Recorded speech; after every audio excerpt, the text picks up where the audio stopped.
Hello all, I am Purvik Mehta from CSC tips in Hindi. ये है series on Laravel और आज हम सीखने वाले हैं बेसिक्स ऑफ राउटिंग। तो राउटिंग के बेसिक्स क्या होते हैं और राउटिंग क्या है लारावेल प्रोजेक्ट में। तो अगर आपके प्रोजेक्ट में देखें तो यहाँ पर एक फोल्डर है राउट्स और उसके अंदर अभी दो फाइल है, console.php, web.php। यहाँ पर एक तीसरी भी हो सकती है एपीआई के लिए।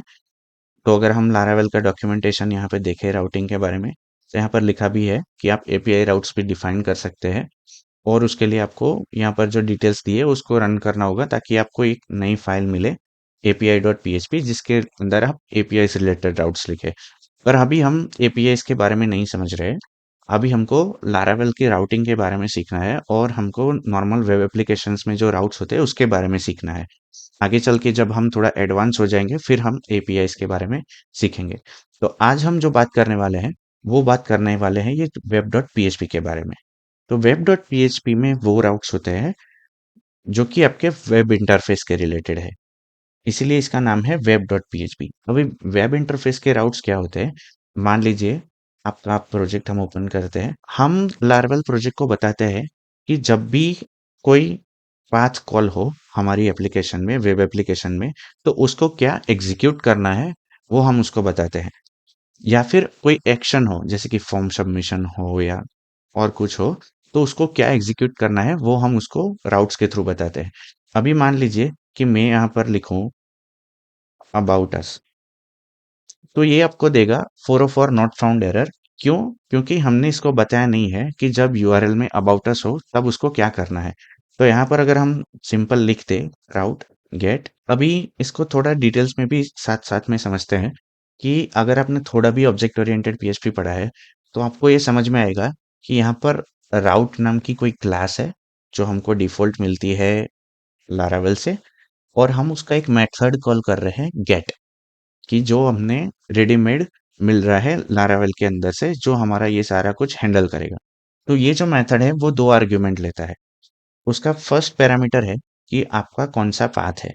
तो यहाँ पर हमको कौन से पाथ के लिए इसको समझाना है, तो हम यहाँ पर लिखते हैं कि अबाउट अस के लिए। तो हम इसको ये बता रहे हैं कि हमें ये राउट्स तब एग्जीक्यूट करना है जब ब्राउजर यूआरएल में यहाँ पर अबाउट अस हो। तो अभी उसको ये बताना है कि जब अबाउट अस हो तो उसको क्या करना है। तो वो हम पास करते हैं सेकंड पैरामीटर में। अभी ये पैरामीटर में आप क्लोजर फंक्शन पास कर सकते हैं। तो क्लोजर फंक्शन क्या होता है, जो फंक्शन का नाम नहीं होता। तो यहाँ पर क्या है कि मैं यहाँ पर सिर्फ एक फंक्शन लिखूंगा जिसका नाम नहीं है। तो ये क्या होगा कि जब भी ये फंक्शन गेट मेथड कॉल होगा तो ये क्या करेगा कि सबसे पहले ये फंक्शन को एग्जीक्यूट करेगा जो हमारा क्लोजर फंक्शन है। यहाँ पर मैं कुछ कमेंट्स लिखता हूँ। तो ये क्या होगा कि जब ये गेट मेथड कॉल होगी, जे गेट फंक्शन कॉल होगा, तो ये फंक्शन को एग्जीक्यूट करेगा और यहाँ पर जो भी उसका रिटर्न वैल्यू होगा वो यहाँ पर इसको रिप्लेस कर देगा। तो ये फंक्शन उस टाइम पे कुछ एग्जीक्यूशन के टाइम पे कुछ ऐसा बन जाएगा। तो ये इस तरीके से हो जाएगा। मैं थोड़ा, अगर आपको कंफ्यूजन हो रहा है तो ये कोड लिख के ही बता देता हूँ। तो मान लीजिए आपका कुछ इस तरीके का दिख रहा है फंक्शन। तो ये क्या करेगा, जो ये रिटर्न कर रहा है इसको यहाँ पर रिप्लेस कर देगा, ये फंक्शन को एग्जीक्यूट कर देगा। तो जब वो मेथड कॉल होगी तो उसको उसको जो रिक्वायरमेंट चीज है वो सारी मिल जाएगी। तो यहाँ पर जैसे हम देख सकते हैं कि रिटर्न व्यू किया हुआ है, तो ये वेलकम नाम का कोई व्यू है जो यहाँ पर रिसोर्सेज व्यूज के अंदर है, welcome dot blade dot P H P. तो ये फंक्शन ये कर रहा है कि जब होम यूआरएल कॉल हो तो ये जो फंक्शन एग्जीक्यूट होगा और ये जो welcome dot blade dot P H P है उसको कंपाइल करके यहाँ पर पास कर देगा। तो ये जो गेट मेथड है उसके अंदर ऑलरेडी कोड लिखा लिखा होगा कि उसको कैसे उसको एग्जीक्यूट करना है। तो अभी इसको हम हटा देते हैं और इसको समझते हैं कि यहाँ पर अभी के लिए हम सिंपल लिख देते हैं जैसे कि रिटर्न हेलो वर्ल्ड।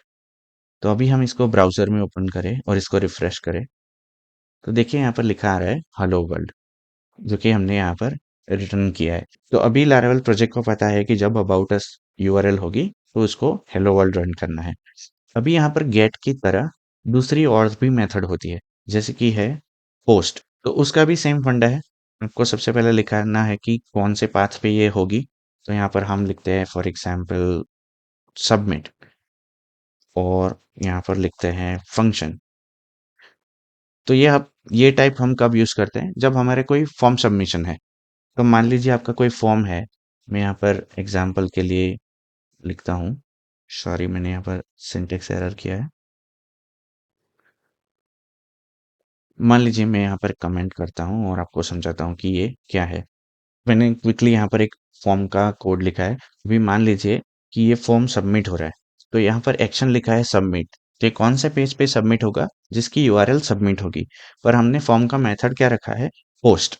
तो ये क्या होगा कि जब ये एग्जीक्यूट होगा तो ये राउट्स में जाएगा, देखेगा कि सबमिट यूआरएल के लिए कौन से राउट है।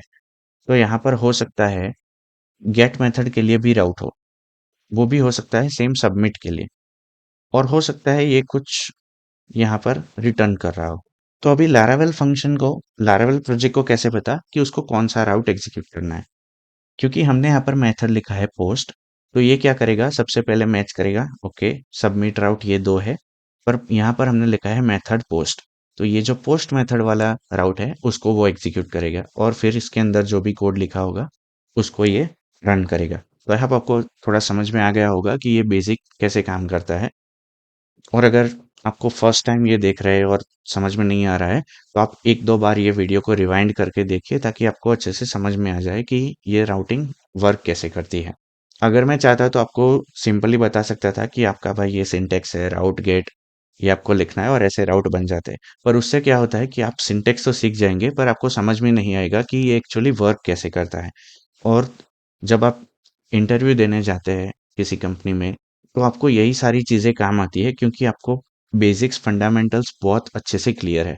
तो इसके अराउंड जो भी क्वेश्चंस होते हैं वो आपको अच्छे से समझ में आते हैं और इसका आप अच्छे से आंसर दे सकते हैं। तो अभी मैं ये सब हटा देता हूँ यहाँ से। तो अभी ये हो गया सिंपल राउट्स। कि अभी तो हम क्या कह रहे हैं कि ये जब भी कोई यूआरएल इसमें डिटेक्ट करे तो उसके हिसाब से ये रन कर रहा है।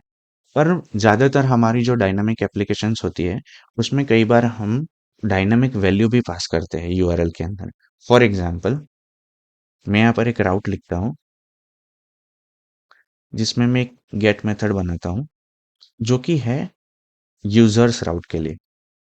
ठीक है, तो मैंने यहाँ पर यूजर लिखा, यहाँ पर फंक्शन लिखा, और यहाँ पर मैं लिख रहा हूँ रिटर्न हेलो यूजर।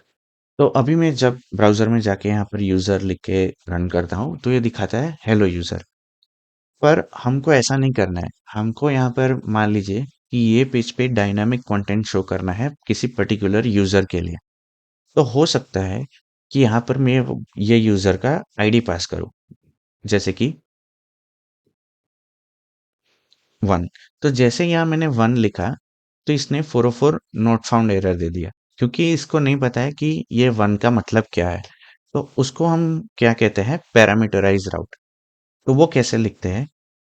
तो यहाँ यूजर के पास मैं स्लैश करके यहाँ पर एक कर्ली ब्रैकेट बनाता हूँ और इसके अंदर लिखता हूँ आईडी। और क्या कहता हूँ कि ये जो आईडी यहाँ पर है ये एक डायनामिक वैल्यू होगी, और उसको ये फंक्शन में एज एन आर्ग्यूमेंट पास करता हूँ। तो अब ये क्या होगा कि जब भी यहाँ पर वैल्यू पास होगी 1, तो वो रिप्लेस हो जाएगी यहाँ पर यूजर स्लैश 1 करके, और वो जो 1 है वो यहाँ पर जो आईडी करके हमने वेरिएबल बनाया है इसके अंदर पास हो जाएगा। तो अगर अब मैं यहाँ पर जाके इसको कॉन्काटिनेट कर दूं, इसको थोड़ा मीनिंगफुल बनाते हैं कि हेलो यूजर नंबर, और कॉन्काटिनेट करते हैं ये डॉलर आईडी को। तो इसको सेव करके जब हम इसको रन करेंगे तो आप देख सकते हैं हेलो यूजर नंबर 1 दिखा रहा है। अगर मैं इसको यहाँ पर 2 करूँ तो ये दिखा रहा है कि हेलो यूजर नंबर 2। तो ये आपका एक डायनामिक तरीके का वेब पेज बन जाएगा कि आपने यहाँ पर राउट डिफाइन किया है यूजर के लिए।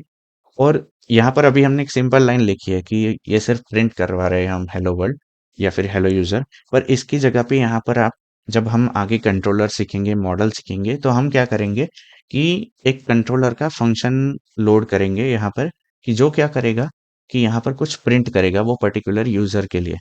हो सकता है कि हम उसकी यूजर डिटेल्स या प्रोफाइल प्रिंट करें वगैरह वगैरह। पर अभी बेसिक के लिए समझना जरूरी है कि ये रन कैसे होता है। तो हमने दो चीजें सीखी यहाँ पर। राउटिंग काम कैसे करती है, ये है क्या, ऐसा क्यों लिखते हैं इसको, और पैरामीटराइज राउट क्या होता है। अब इसके अलावा यहाँ पर हमने गेट देखा, इसके अलावा यहाँ पर और भी मेथड होती है, पोस्ट, पुट, डिलीट। पर वो सारी चीज़ें हम जब आगे थोड़ा एडवांस जाएंगे, जब कुछ मीनिंगफुल बनाएंगे, उसमें देखेंगे। अभी हमको समझना है कि राउटिंग कैसे काम करती है, जो हमें बेसिक पता चल गया है। तो अभी हम आगे बढ़ेंगे नेक्स्ट ट्यूटोरियल्स में, और डिटेल्स में ज़्यादातर चीज़ें सीखेंगे। और आप इसकी अभी प्रैक्टिस कीजिए, अच्छे से समझिए कि ये है क्या। अगर आपको कोई क्वेश्चन या डाउट है तो आप कमेंट कर सकते हैं। तो हम मिलते हैं नेक्स्ट वीडियो में। Don't forget to like share and subscribe this video and channel. Happy coding. Thank you.